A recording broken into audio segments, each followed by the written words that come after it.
सुनिएगा ध्यान से फटाफट, एक बार क्यों रिवीजन करा दे रहे हैं।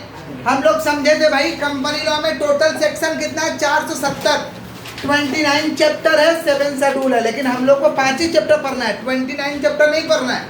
हम लोग को कितना चैप्टर पढ़ना है? 5 चैप्टर। हम लोग को लगभग 150 से 200 सेक्शन पढ़ना है। टोटल तो 470 सेक्शन है कंपनी लॉ में, लेकिन हम लोग को लगभग कितना पढ़ना है भाई? 150 से 200 सेक्शन पढ़ना है। चैप्टर हम लोग को कितना पढ़ना है? 5। तो कंपनी लॉ में टोटल सेक्शन कितना है? 470, चैप्टर कितना है? 29, शेड्यूल कितना है? 7। कंपनी लॉ के ऊपर प्रेसिडेंट ने क्या किया था? सिग्नेचर पुट किया था कब भाई? 29 अगस्त 2013। लागू कब से हो गया? 30 अगस्त 2013, 30 अगस्त 2000। सेक्शन 1 क्या बोला? कि हम हिंदुस्तान के कोना कोना में लागू है। कंपनी लॉ का सेक्शन 1 बोला कि हम हिंदुस्तान के कोना कोना में लागू है और सारे कंपनी पे लागू है, including banking company, insurance company, electricity company. Bank के कंपनी पे भी लागू है, इंश्योरेंस वाले कंपनी पे भी लागू है, इलेक्ट्रिसिटी कंपनी पे भी लागू है। But inconsistent their own act. बोला कि भाई बैंक, इंश्योरेंस, इलेक्ट्रिसिटी का खुद का एक्ट होता है, खुद का नियम होता है। अगर बैंक, इंश्योरेंस, इलेक्ट्रिसिटी का खुद का एक्ट कुछ और बोल रहा तो उस समय बैंक, इंश्योरेंस, इलेक्ट्रिसिटी कुछ और फॉलो करेगा, लेकिन जहाँ पे कुछ नहीं बोल रहा वहाँ पे कंपनी लॉ का बात को फॉलो किया जाएगा। ये कौन बोला भाई? Company law. क्लियर है क्या? पक्का पक्का। कंपनी का डेफिनेशन समझे थे सेक्शन 2 सबसेक्शन 20 में, कि कंपनी का मतलब कंपनी होता है जो या तो इस एक्ट में रजिस्टर्ड हुआ या तो पिछला कंपनी लॉ में रजिस्टर्ड हुआ। Company means company registered under, क्या बोलिए? दिस एक्ट और एनी प्रीवियस कंपनी लॉ और एनी प्रीवियस LH का डेफिनेशन समझे थे कि company is an artificial person created by law.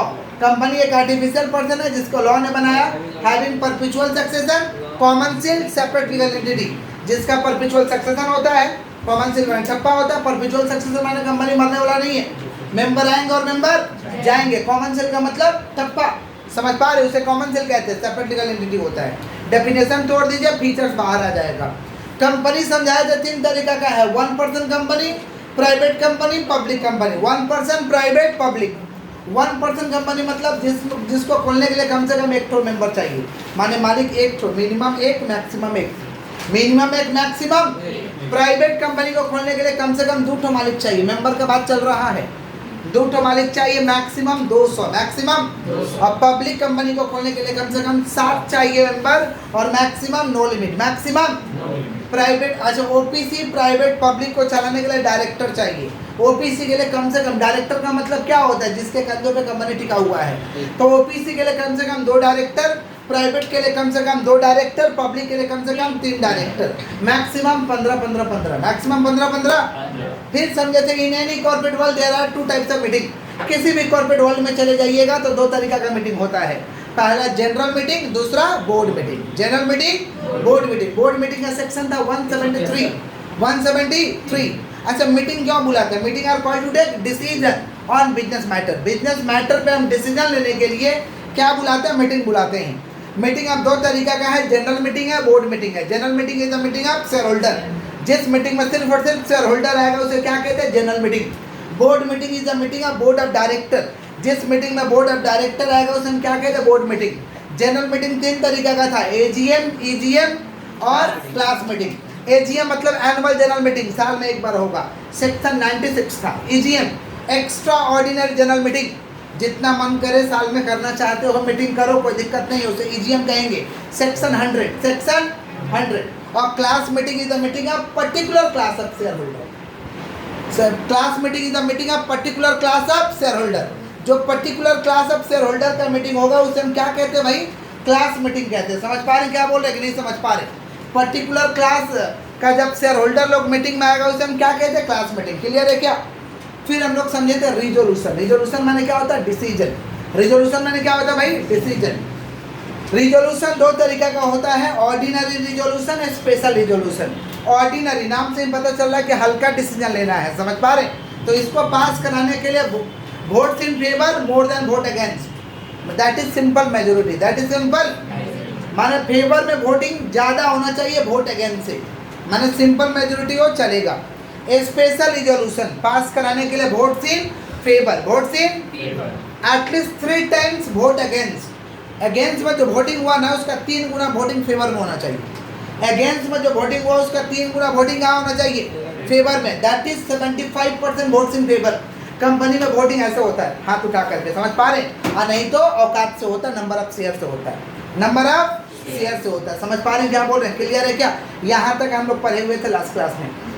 Fresh topic है हम लोग का काइंड्स ऑफ कंपनी, जिसे हम कहेंगे टाइप्स ऑफ कंपनी। लेकिन टाइप्स ऑफ कंपनी को समझने से पहले हम लोग को समझना जरूरी है बॉडी कॉर्पोरेट। सुनिए, बॉडी कॉर्पोरेट का सेक्शन है 2 सबसेक्शन 11। बॉडी कॉर्पोरेट का सेक्शन कितना भाई? 2 सबसेक्शन 11। ये हमारा फ्रेश टॉपिक है। Body corporate, the term body corporate includes all companies including incorporate outside India. सारे के सारे कंपनी आएंगे बॉडी कॉर्पोरेट में, चाहे वो इंडिया के बाहर रजिस्टर्ड हो या तो इंडिया में रजिस्टर्ड हो, सारे के सारे कंपनी आएंगे। Body corporate is a broader term. Body corporate is a broader term. ये बहुत ही बड़ा टर्म है, समझ पा रहे? इसमें जितना कंपनी है सारे के सारे कंपनी चले आएंगे। किसका बात करें? Body corporate. किसका? एग्जाम्पल दिए हैं कि body corporate include LLP। LLP माने लिमिटेड लायबिलिटी पार्टनरशिप। पार्टनरशिप का ही एक वर्जन है, लेटेस्ट वर्जन है, जिसका नाम है LLP, जो कि हम लोग सेमेस्टर 1 में पढ़े थे। लिमिटेड लायबिलिटी पार्टनरशिप, समझ रहे हो? वो भी बॉडी कॉर्पोरेट का पार्ट है। LLP स्टैट्यूटरी कंपनी, जैसे जितना बैंक चल रहा है ये स्टैट्यूटरी कंपनी है। LIC स्टैट्यूटरी कंपनी है। RBI reserve bank of India ये स्टैट्यूटरी कंपनी है। समझ रहे हैं क्या बोल रहे हैं? फॉरेन कंपनी, फॉरेन कंपनी का मतलब जो इंडिया में पैदा हुआ कि इंडिया के बाहर पैदा हुआ? इंडिया के बाहर पैदा हुआ, समझ पा रहे? उससे पैदा हुआ मैंने रजिस्टर्ड हुआ भाई। किसका बात कर रहे हैं? Foreign company. किसका बात कर रहे हैं? Private company. OPC public company. OPC माने 1% कंपनी। सारे के सारे लोग आएंगे कहाँ पे आएंगे? Body corporate. तो बॉडी कॉर्पोरेट इज कौन सा टर्म? Broader term. कौन सा टर्म? समझ पा रहे हैं? क्लियर है क्या? सेक्शन कितना है? 2 सबसेक्शन 11। 2 सबसेक्शन। आगे बढ़े हम लोग। टाइप्स ऑफ कंपनी समझ रहे हैं। देखिए डिफरेंट टाइप्स के कंपनी है। पहला है on the basis of incorporation. Incorporation माने रजिस्ट्रेशन। इनकॉर्पोरेशन माने रजिस्ट्रेशन। रजिस्ट्रेशन के हिसाब से 2 तरीका का कंपनी है, एक है स्टैट्यूटरी कंपनी और एक है रजिस्टर्ड कंपनी। एक है स्टैट्यूटरी कंपनी और एक है रजिस्टर्ड। स्टैट्यूटरी कंपनी किसको बोलेगा? थोड़ा बुक बंद करके अच्छे समझिए, सॉरी कॉपी बंद कर। स्टैट्यूटरी कंपनी किसका बात करो भाई? स्टैट्यूटरी। स्टैट्यूटरी कंपनी किसको बोलेंगे? ऐसा कंपनी जो पार्लियामेंट के स्पेशल एक्ट के तहत बना या तो स्टेट लेजिस्लेचर के स्पेशल एक्ट के तहत बनेगा, ऐसे कंपनी को हम कहते हैं स्टैट्यूटरी कंपनी। पार्लियामेंट समझते हैं? पार्लियामेंट का हिंदी क्या होता है? सांसद भवन। क्या बोलिए? सांसद भवन का वो स्पेशल नियम है, उसके तहत अगर कोई कंपनी बनता है। और एक होता है स्टेट लेजिस्लेचर। स्टेट लेजिस्लेचर का मतलब होता है राज्य का एक विधानसभा लगता है, समझ पा रहे? विधानसभा जहाँ पे विधायक लोग रहता है, विधानसभा लगता है जहाँ पे क्या रहता है? विधायक लोग रहता है। उसके स्पेशल एक्ट से अगर कुछ बनाया जाता है तो ऐसे कंपनी को हम कहेंगे स्टैट्यूटरी कंपनी। माने statutory company created under the special act of parliament और स्टेट लेजिस्लेचर। पार्लियामेंट के या तो स्पेशल नियम से बन रहा है या तो स्टेट लेजिस्लेचर के स्पेशल नियम से बन रहा है, ऐसे कंपनी को हम कहते हैं स्टैट्यूटरी कंपनी। एग्जाम्पल है reserve bank of India, LIC। समझ रहे हैं क्या बोल रहे हैं? जितने ये बैंक देख रहे हैं, SBI, समझ पा रहे?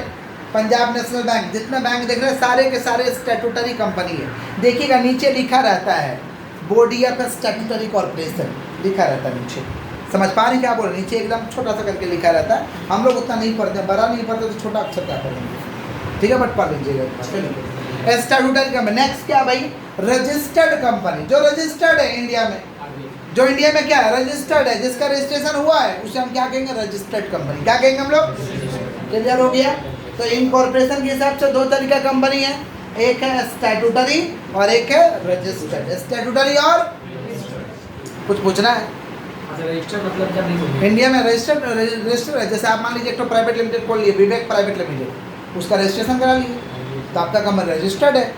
बोलते हैं ना कंपनी रजिस्टर्ड है, नाम तो रख लिए, रजिस्टर्ड है। हाँ रजिस्टर्ड है, समझे? रजिस्ट्रेशन करा लिए, नॉर्मल कोई भी कंपनी, इसे कहेंगे रजिस्टर्ड। क्लियर है क्या? Next on the basis of liability. Liability के आधार पे जब कंपनी खोलने जाइएगा ना तो पूछा जाता है कि लायबिलिटी किस तरीका का आपका रहेगा। तो एक है company limited by share. Company limited by share का मतलब होता है कि कंपनी जब बंद होगा ना तो हम जितना का भी शेयर होल्ड किए हैं उसका अनपेड अमाउंट देने के लिए जिम्मेवार है। रिपीट कर रहे हैं, हम जितना भी शेयर होल्डिंग किए हैं, माने हम जितना का मालिकाना हक लिए हैं, उसका अनपेड अमाउंट, माने जो हम पैसा नहीं दिए हैं, अगर कंपनी बंद हो जाता तो उतना ही पैसा देंगे, उससे ज़्यादा नहीं देंगे।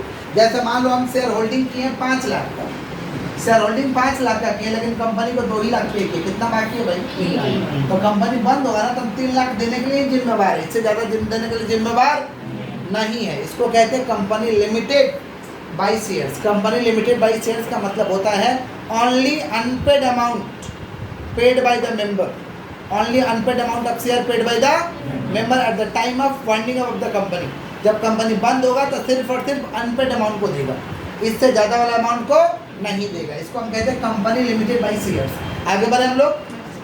Company limited by guarantee, guarantee दी है कि कंपनी बंद होगा ना तो 2 लाख रुपया देंगे, लिखे हैं, गारंटी दी है, जब बंद होगा तो 2 लाख लाइए घर से। समझ पा रहे? माने at the time of winding of the company member only liable to pay guaranteed amount. जो आप अमाउंट का गारंटी दिए हैं वही आपको देना पड़ेगा, इससे ज़्यादा आपको रुपया नहीं देना पड़ेगा। इसको हम कहते हैं company limited by guarantee, company limited by.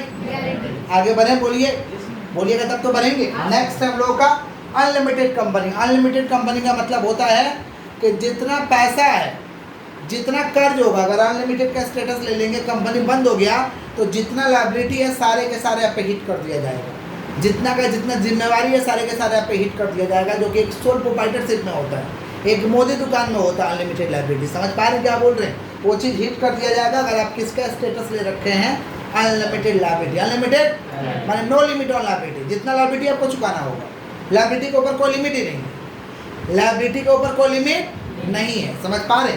इसको हम कहते हैं अनलिमिटेड लायबिलिटी। क्या कहते हैं हम लोग? समझ रहे हैं? जैसे व्यापारी लोग बिजनेस करने भी जाता है ना तो सोचता है कि हम 2 लाख रुपया लगा के ही बिजनेस करेंगे, ज़्यादा से ज़्यादा होगा तो क्या होगा, फिर डूब जाएगा।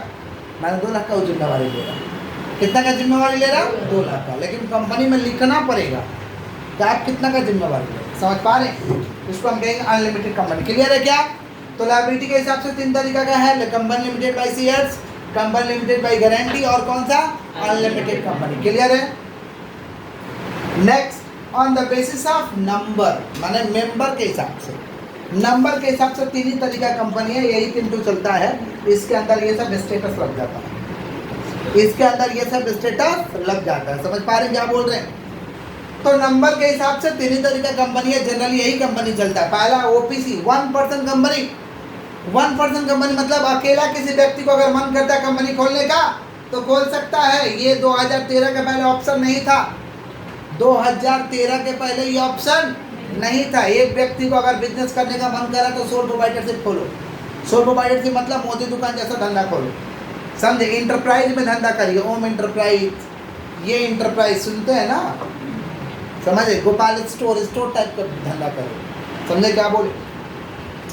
तो जे ईरानी साहब एक बिजनेस टाइकन है और रिकमेंड किए थे कि भाई एक व्यक्ति के पास तो ऑप्शन ही नहीं है, अगर एक व्यक्ति कंपनी करना चाहे, वो अकेला मालिक रहना चाहे, लेकिन वो तो कर ही नहीं पा रहा, वो तो सोल प्रोप्राइटरशिप कर पा रहा, क्योंकि कंपनी खोलने के लिए, प्राइवेट खोलने के लिए कम से कम 2 लोग चाहिए, पब्लिक खोलने के लिए कम से कम 7 लोग चाहिए।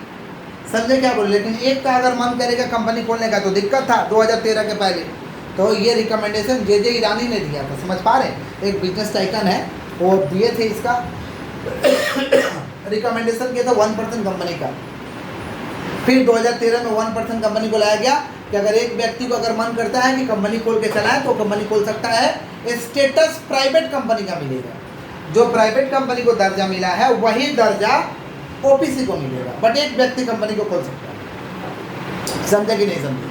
अब ओपीसी में रजिस्ट्रेशन कराओगे ना तो नाम लिखा रहेगा। समझ पा रहे? जैसे आप मान लीजिए कोई भी बच्चा करा लिया, समझ पा रहे हैं, तो उनका नाम से लिखा रहेगा। मान लीजिए विवेक प्राइवेट लिमिटेड, ब्रैकेट में ओपीसी, ब्रैकेट में क्या रहेगा? ओपीसी। समझ पा रहे हैं क्या बोल रहे हैं? मैंने प्राइवेट वाला ही दर्जा आपको मिलेगा। क्लियर है क्या? कंपनी रजिस्टर्ड हुए क्या? 2013 से भाई रजिस्टर्ड हो रहा है, अभी कौन सा ईयर में जी रहे हैं? 2023, 10 साल हो गया। समझ पा रहे हैं क्या बोल रहे हैं? तो स्वाभाविक सा बात है, बहुत सारे कंपनी रजिस्टर्ड हुए होंगे। किसका बात कर? ओपीसी। किसका? माने इसमें मिनिमम मेंबर भी एक, मैक्सिमम भी एक। मर जाएगा तो नॉमिनी चलाएगा, नॉमिनी अपॉइंट किया होगा ना कि हमारे नहीं रहने पे ये व्यक्ति हमारा काम को देख रेख करेंगे, बट नॉमिनी इंडियन होना चाहिए, नॉमिनी रेसिडेंट इन इंडिया होना चाहिए। समझे क्या बोले कि नहीं समझे?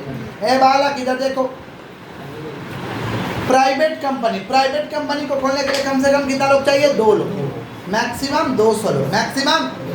समझ पा रहे हैं क्या बोल रहे हैं? प्राइवेट कंपनी क्या है? जो पब्लिक नहीं है। प्राइवेट कंपनी का डेफिनेशन क्या बोला गया कि private company means company which is not a public company.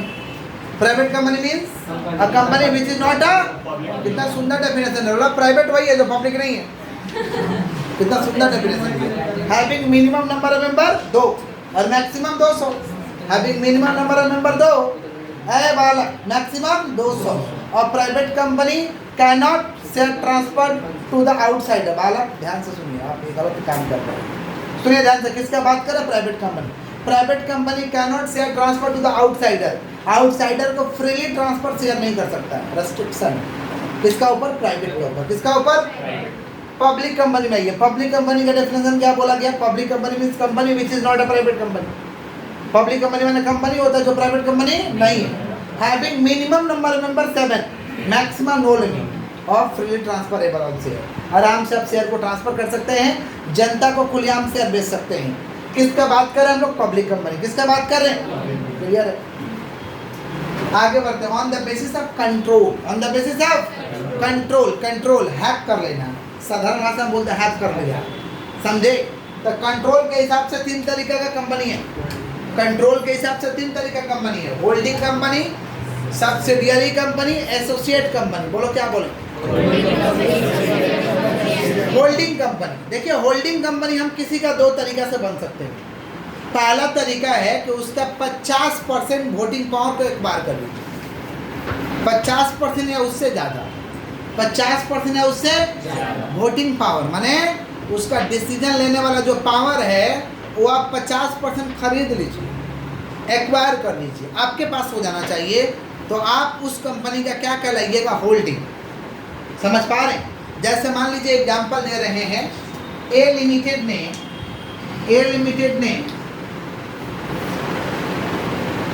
सुनिए, ए लिमिटेड ने बी लिमिटेड का 50% या उससे ज़्यादा का वोटिंग पावर एक्वायर कर लिया। वोटिंग पावर तो ए बन जाएगा उसका होल्डिंग। क्या बन जाएगा? माने होल्डिंग। और बी उसका बन जाएगा सब्सिडियरी। समझे? ये बन जाएगा होल्डिंग, इसका क्या बन जाएगा? ये सब्सिडियरी। समझ पा रहे हैं क्या बोल रहे हैं? पहला तरीका ये है। दूसरा तरीका है कि control the composition of the board of director.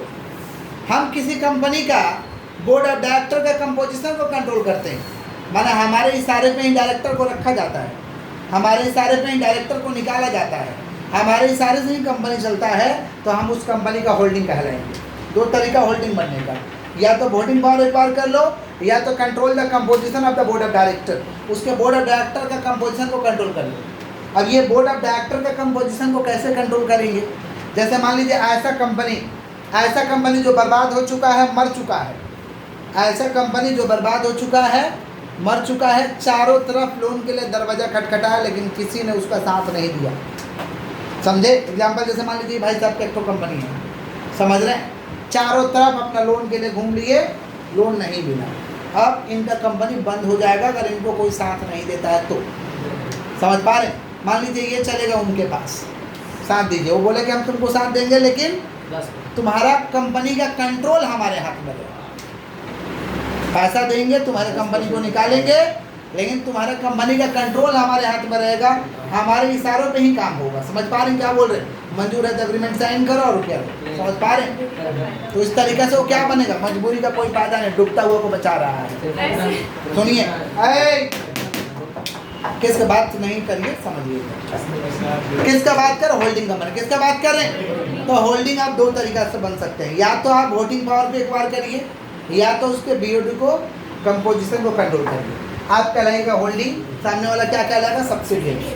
समझ पा रहे? होल्डिंग माने मालिक हो जाइएगा आप उसका, होल्डिंग माने आप उसका क्या हो जाइएगा? मालिक हो जाइएगा, आपका डिसीजन चलेगा, आपके हिसाब से चलेगा कंपनी। हाँ, सब्सिडियरी वाला कोई फायदा मिलेगा, कंपनी प्रॉफिट में रहेगा, तो सब्सिडियरी वाला क्योंकि पूरा नहीं बेचा है, कुछ कंट्रोल अपने हाथ में रखा है। समझे क्या बोले?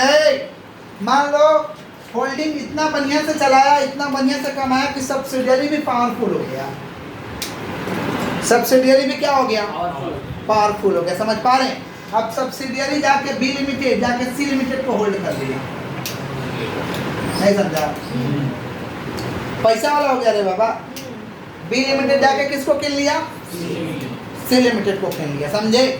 तो ये सी लिमिटेड का होल्डिंग कौन कहलाएगा?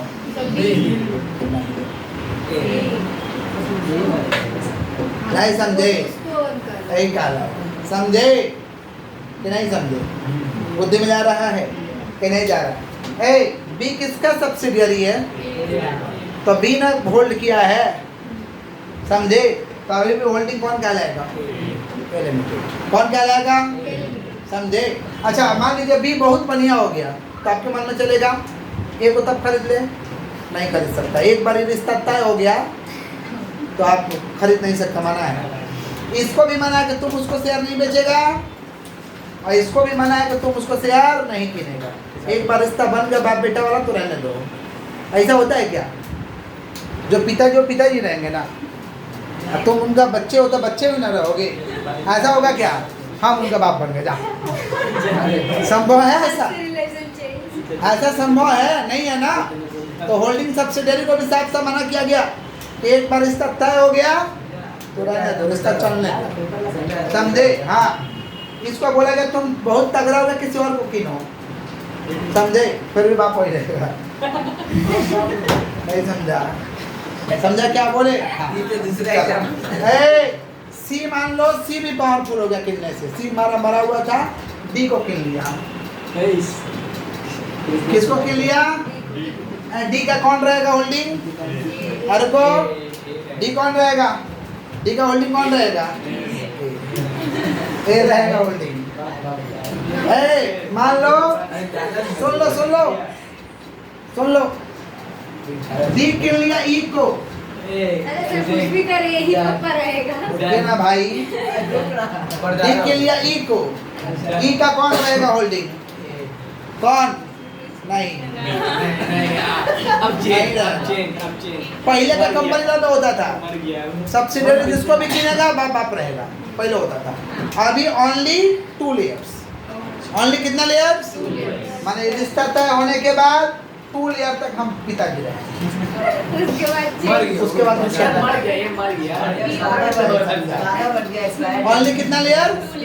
2 लेयर। माने ये होल्डिंग सब्सिडियरी रिलेशन के बाद नेक्स्ट 2 लेयर, उसके बाद नहीं समझा? अब ई का जो होल्ड क्या हो रहेगा, बात खत्म। नहीं, जो है वो होल्ड किया रहेगा। समझा कि नहीं समझा? ओनली कितना लेयर्स काउंट है? 2 लेयर्स। क्लियर है क्या? अब पहले वाला कंपनी लॉ में क्या होता था 1956 में? जिसको भी होल्ड किया वही बाप रहेगा। सारा हिसाब करने में बहुत मुश्किल हो जाता था, चेन होल्डिंग का हिसाब होता था, सवाल नहीं बनता था। अभी तो सवाल बहुत इजी हो गया, समझे? किसका बात कर रहे हैं बाबा? होल्डिंग और सब्सिडियरी। होल्डिंग और समझ गए हैं? पक्का समझे हैं? एसोसिएट कंपनी, दोस्त कंपनी, मित्र कंपनी। कंपनी का मित्र होता, बोलता नहीं मतलब मेरे ही तो कंपनी मित्र है, समझे? आप लोग को दोस्ती के लिए क्या चाहिए? जान पहचान। लेकिन कंपनी को दोस्ती करने के लिए दूसरा कंपनी का वोटिंग पावर 20% का एक्वायर करना। कितना %? फ्री में दोस्त नहीं बन सकते हो। 20% का वोटिंग पावर एक्वायर करिए।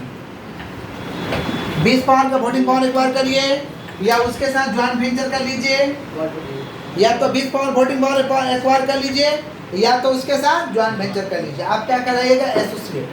आप क्या कहलाइएगा? वो क्या कहलाएगा? एसोसिएट। अरे तुम दोस्त को दोस्त बोलता तो क्या बोलता है? तुम फ्रेंड बोलेगा तो भी फ्रेंड बोलता है ना, तो कुछ और बोल देता है तुम लोग। तब हाँ, किसका बात कर रहे हैं? आइए, एसोसिएट कंपनी किसका? टाइम स्कूल में ऐसे चलन है, कोई बात नहीं है कि दोस्त का ये बोला दोस्त, सामने वाला हम तेरा पापा। अच्छा होता है, कोई बात नहीं, ऐसा होता है जनरली, कोई बात नहीं। सुनिए, तो होल्डिंग सब्सिडियरी समझ में आया है। और कौन सा बोलिए? Associate company. एसोसिएट माने मित्र कंपनी। कौन सा कंपनी? समझे? मित्र बनने के लिए क्या कंडीशन है? या तो ज्वाइंट वेंचर करिए, या तो 20% उसका वोटिंग पावर का एक्वायर करिए, तब आप मित्र बन पाइएगा, नहीं तो मित्र नहीं बन पाइएगा। किसका बात करें? एसोसिएट। किसका बात करें? समझे? आप एसोसिएट बोलेगा तो क्या बोलेगा? On the basis of sites. Size के हिसाब से कंपनी होता है स्मॉल कंपनी। कौन सा कंपनी? अब मान लो प्राइवेट कंपनी खोल लिया लेकिन औकात नहीं है, प्राइवेट कंपनी खोल लिया लेकिन औकात ही नहीं, तो तुमको स्मॉल का दर्जा दिया जाएगा। समझे क्या बोले? औकात नहीं है मतलब आपका पेड अप शेयर कैपिटल बुला गए। किसका बात करें? Small company. किसका? देखिए आपका टर्नओवर 2 करोड़ और उससे ज़्यादा नहीं है, टर्नओवर आपका 2 करोड़ और उससे ज़्यादा नहीं है, और पेड अप शेयर कैपिटल किसका बात करें भाई? Paid up share capital 50 lakh और उससे ज़्यादा का नहीं, paid up share capital 50 lakh उससे ज़्यादा का, मैंने तो प्राइवेट कंपनी खोल लिया, paid up share capital 50 lakh या उससे ज़्यादा का नहीं है, या तो टर्नओवर तुम्हारा 2 करोड़ या उससे ज़्यादा का नहीं है, 2 करोड़ या उससे ज़्यादा का, तो आप कहलाइएगा स्मॉल कंपनी। क्या कहलाइएगा? क्लियर है क्या? साइज के हिसाब से आप क्या कहलाएगा? Small company. और एक और कंपनी है जिसको कहते हैं डोरमेंट कंपनी, जिसे इनएक्टिव कंपनी कहेंगे। समझ पा रहे? इनएक्टिव कंपनी किसको कहेंगे? Not done any significant transaction in last 2 year, पिछले 2 सालों में कोई भी सिग्निफिकेंट ट्रांजेक्शन नहीं किया, खाली कंपनी खोल के रखा हुआ है, ऐसे कंपनी को हम कहते हैं डोरमेंट कंपनी। ऐसे कंपनी को क्या कहते हैं? समझ पा रहे? आप बोलेगा ऐसा कंपनी लोग खोलता क्यों है? सुनिए, ऐसा कंपनी का खोलने का उद्देश्य होता है, मैंने कंपनी खोल ली है, कोई ट्रांजेक्शन नहीं हो रहा, खाली कागजात में कंपनी है, कुछ हो नहीं रहा है, खोले हुए हैं। समझे क्या बोल रहे हैं कि नहीं समझ रहे? इनएक्टिव है, कोई ट्रांजेक्शन ही नहीं हो रहा था, ऐसे कंपनी को डोरमेंट का दर्जा मिलेगा और इनएक्टिव का दर्जा मिलेगा। तो प्रश्न आता है कि ऐसा लोग खोलते क्यों हैं? ऐसा लोग खोलते हैं कभी कभी इंटेलेक्चुअल प्रॉपर्टी राइट्स को रखना होता है। इंटेलेक्चुअल मैंने कुछ ऐसा दिमाग के तौर पे बना दिए जो सबको यूज होने वाला है, जिसका रजिस्ट्रेशन नहीं हुआ है, तो एक कंपनी खोल के रख दिए ताकि वो मेरा सेफ रहेगा। पहला चीज़। नहीं तो दूसरा चीज़, पैसा के लिए हवाला ट्रेडिंग का देंगे, कंपनी खोल दी, कंपनी से मेरा इतना रुपया आया है, चल नहीं रहा है, वो कंपनी का हम उतना रुपया लगाए हैं, समझ पा रहे हैं? तो रुपया का गड़बड़ी नहीं होगा, रुपया को संभालने के लिए, समझ पा रहे हैं? हम लोग ऐसा कंपनी को खोलते हैं। किसका बात कर रहे हैं? लोन भी मिलेगा इसमें? लोन नहीं मिलता है, पैसा छिपाते हैं, बहुत पैसा हो गया, बहुत पैसा हो गया, क्या करें? तो कंपनी खोल दो, उसमें डाल दो, उसके कारण में वो कंपनी का पैसा है, डोरमेंट कंपनी। समझे? एक तो कंपनी खोल दीजिए, उसके कारण में पैसा डाल दीजिए, वो कंपनी का है, उसका पूंजी है, धंधा क्यों नहीं हो रहा? होगा, कंपनी खुला तो होगा। अभी हम लोग इनएक्टिव का दर्जा लेके रखे हुए हैं। समझ रहे हैं? किसका बात करें हम लोग? Dormant company. किसका? तो डोरमेंट कंपनी किसका बोलेंगे? Not done any significant transaction in last 2 year, पिछला 2 सालों में कोई भी सिग्निफिकेंट ट्रांजेक्शन नहीं हुआ है, ऐसे कंपनी को हम डोरमेंट कंपनी कहते हैं। क्लियर है क्या? पक्का?